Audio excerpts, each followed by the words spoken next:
You are listening to Amplify Your Success Podcast, episode 220. Today is all about how to attract those higher caliber clients who are happy to pay your premium rates.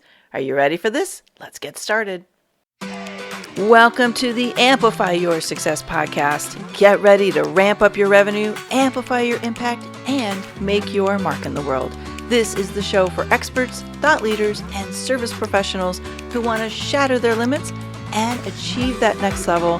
You're going to find out from other experts and influencers how they made it. Now, let's get amplified. Hey there, inspired entrepreneurs and business leaders. It's your host, Melanie Benson, Authority Amplifier for Expertpreneurs. And today, let's talk about what it takes to attract higher paying clients, higher caliber clients, dream clients. Now, I want to give a little disclosure because I know a lot of my current clients listen to this show. I promise this episode is not about you.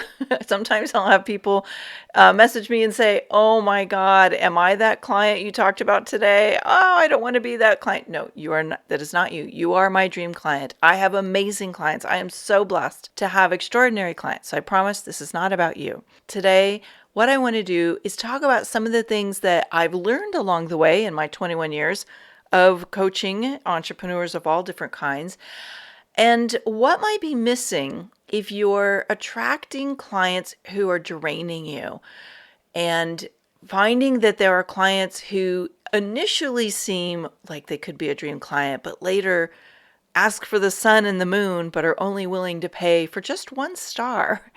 We know who those clients are, and it's not their fault. It's our fault. We've got to shift our gear. We've got to dial in the things I'm talking about today to make sure that the expectations we start with clients and the energy that we're operating from is actually attracting the right dream clients, the right clients who we can serve at the highest level, and we have extraordinary win-win-win outcomes. What I have found is it all starts with our client attraction. Now, this is not a client attraction episode, but I do want to share my absolute favorite, best resource for attracting the right clients. And that's podcast guesting and being a guest expert on virtual and in-person stages, more virtual than in-person these days. And one of the things I find, I get asked this a lot, is how do I really attract clients from those platforms? It starts by avoiding 17 common mistakes. Because if you're out there guesting on podcasts and it's not working for you, or you're guesting on virtual stages and it's not working for you, I promise you, you're making one of these 17 mistakes. So we start with knowing what doesn't work, and then I show you what does. And you can access that resource if you head to getmagneticmessaging.com/report. Okay, and I will link that up in the show notes for you as well. And what you'll find is a very easy downloadable checklist of the types of things that we unconsciously do that derail the energy we're building with a potential client, gaining that interest, moving them from being just passively listening to intrigued and invested, and inspiring them to want to find out more and hopefully hire you. So you can get that again at getmagneticmessaging.com/report. Now, let's talk about what has to shift to attract more high-paying dream clients.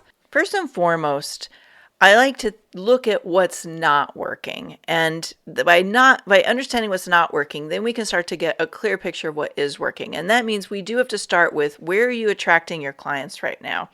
One of the things that I find is oftentimes missing is you don't have clarity, or you're fishing in the wrong prospect pools. So the first two things you've got to do is get clear who your ideal clients are and get clear where are they showing up, so you're making sure that you're being visible and you're sharing your message and doing client attraction work in the right places. So let's start with clarity, and then where does that translate to prospect pools? Clarity basically means you know who your ideal client really is. Because here's what happens a lot. You think you know who your ideal client is. You get on a phone call with somebody who maybe is a little bit in the gray zone, and you know you can help them, but there's a part of it that's maybe a little like, oh, I don't know. They sound like they maybe want things I don't do well, or I know enough about that I think I can help them. And all of a sudden, we've taken on a client that's not really a good fit, and or they want things that you can do but are not. It's not your superpower, and it's going to end up being a mess. So when you're clear with your ideal client vision, you know who these clients are, what they do in the world, what makes them ideal. You're really clear about the character and the needs they have. You know what it's like to work with your ideal client, even if you've never done it before. Maybe you've got a sense of what isn't working and you can flip that into what does work. You know what they're struggling with or what they're shooting for in their life and in their business that intersects with your superpowers. I like to give my clients a very simple exercise, and it's super powerful. And that is, I help them create an ideal client vision, almost as if you were out there in the dating world and you've always heard, like, create a vision of who your perfect mate is. Or maybe you've done this for a team member. Create a vision of who your perfect team member is. Well, create a vision for who your ideal client is and paint a picture of who they are. And if you need to, create some quick signature elements of who they are not, so that when you get into those moments when you're faced with choosing, is this a client for me or not, and you are getting caught up in the energy of, well, I think I can help them, but you're not sure, you can go back through this statement and really connect with, is this the right client for me? This is important in a lot of ways because energy is real. Like, when we are clear at this level, everything else shifts to continue to support that clear vision. We will be able to evolve and enhance the other things I'm going to talk about. But it also helps us with part 2, which is, where are we marketing? Where are we doing client attraction? Where are we speaking? You know, for a long time, I found myself saying yes to a lot of different speaking opportunities that weren't really attracting ideal clients. And I started to realize the nuances. And so once you get some basics down and you're used to working with lots of clients, you might start to notice that they may give the impression they're an ideal clients, but if you dig deeper into character and deeper goals and personality and how they show up in the world as a client, are they doers? Are they visionaries? Are they creatives? You can actually fine tune this, and that will help you fine tune where you do your marketing. And so start to look at the places that you're saying yes, the places that your message is going out in the world. I was working with a client in Amplify Mastermind around this because she was getting clients coming in, but they weren't willing to pay her rates. And she wasn't asking for the sun and the moon, but she wanted to charge what she was worth. And I was inviting her to hold that standard, to hold on to her value and not massage it or degrade it by meeting non-ideal clients at the level they thought they could afford. Because what that does is that compromises your energy systems. And what we started discovering was that she was marketing herself in the wrong prospect pools, and she was attracting a lot of people that definitely wanted what she could offer, but not willing to pay what she needed to charge to make it a great win to deliver that offering. And by shifting her clear picture of who an ideal client was, she started to find she easily attracted ideal clients in. So when you have that clarity and then you look at the marketing pools that you're in and say, is that really my space? Is that really where my ideal clients are? Is this really attracting the clients that I want to work with? You might find it's a no, and then it's easier to decide what places to share your message. So this will affect where you guest on podcasts, what kind of speaking events you say yes to, where you focus your marketing effort. It will affect pretty much everything else. So let's assume that you've got your clear vision, you've got clarity about your prospect pools, you're starting to make these changes, and you're still attracting the wrong people. They're not willing to pay what it is that you want to ask. This is the stage 2. Once we've got the basics in place, there's 4 more things I look at. And one is raising your standards. Sometimes what we thought was an ideal client is not an ideal client once we start to work with them and we will need to fine tune who they are. So another one of my clients I've been working with, she has no shortage of clients. Certainly not a problem. But what she found was she had clients who wanted what she didn't want to deliver. But what she was compromising herself and her growth opportunity, and continued to say yes to those people for the safety of the money. And this happens, right? We go for the safety of the sure money instead of really trusting that if we can hold on to our standards and say, this is what I'm saying yes to, and you get the other three pieces in place, you actually will attract better fitting clients. This is about energy. And this is about making sure that energetically we hold our standards and make sure we're delivering at that level, but only saying yes to the client base who can be in those standards with us. And those standards are up to you. It may be, I'm only willing to work with people who will implement in 30 days. Or it might be that you're only going to work with clients that are willing to work with you in your group programs versus clients who want one-on-one. Or I'm only willing to work with clients who are willing to invest at higher levels because I know they've got more skin in the game. Or I'm only willing to work with clients who are going to pay their invoices on time. I'm only willing to work with clients who give me the respect of my ideas and will stay open to new possibilities. So look at what hasn't been working and ask yourself, if I raised my standard in this area, what new kind of client would I work with? Okay, so this isn't about throwing everything out the window, but really fine-tuning the quality and the caliber of what you say yes to. And this may hit you a little bit wrong today, and you may think, wow, like this is really egotistical, or can I really do that? I want to challenge you and inspire you a little bit today to raise your game. Because if you're not making the money you want, if you're not enjoying the clients you have, if you're maybe resisting and resenting growing your business, ask yourself, what if I raise the caliber of the kind of clients I work with? And this could be for your group programs. It could be for your one-on-one work. It could be for any of it. But just check in. Are the standards of the people I'm accepting the right fit for me? I had a client a few years ago who she, again, had great client base, but she was having clients who were not paying their bills on time. And I said, are they really your ideal clients, or are you accepting them because you want the money?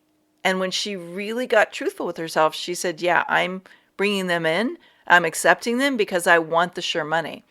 And I said, what if you raised your standards, and anybody who doesn't pay on time, give them one or two, passes, because you never know what's happening with people.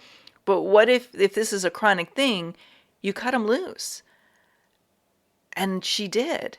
And what she found was she actually doubled her client base over those next few months because she was not energetically depleted chasing clients who weren't paying on time. And she had more energy, she had more enthusiasm. She wasn't secretly resenting her business for creating these kind of draining issues. So raise your standards. The second thing to look at is your messaging. Is your message the right message to attract that higher caliber of client? This one's really powerful. And oftentimes our messaging hasn't grown with us, and our messaging is still attracting people who are maybe the older version of you, or the older offerings that you've had. So you might want to look at your message and make sure it's attractive and compelling to the level of client that you're wanting to attract now. I had a personal experience with this a few years back when I realized that a lot of my messaging in 2010 had morphed to people who were maybe not experiencing the level of financial success they wanted. And I realized that even though I could serve those clients, at a certain point, they were not able to go into other programs because they did not have the financial bandwidth to make higher level financial investments. So they might take my first level program, but not my next level program because the disconnect of money was there. And so I had to look at How is my messaging attracting people who can only do one thing and not necessarily grow through my client journey? And so messaging is really key. So look at what is the message I'm leading with? What are the first 3 to 5 messaging experiences? What is the podcast guesting message? What is the speaking message? What is the message on my lead magnet?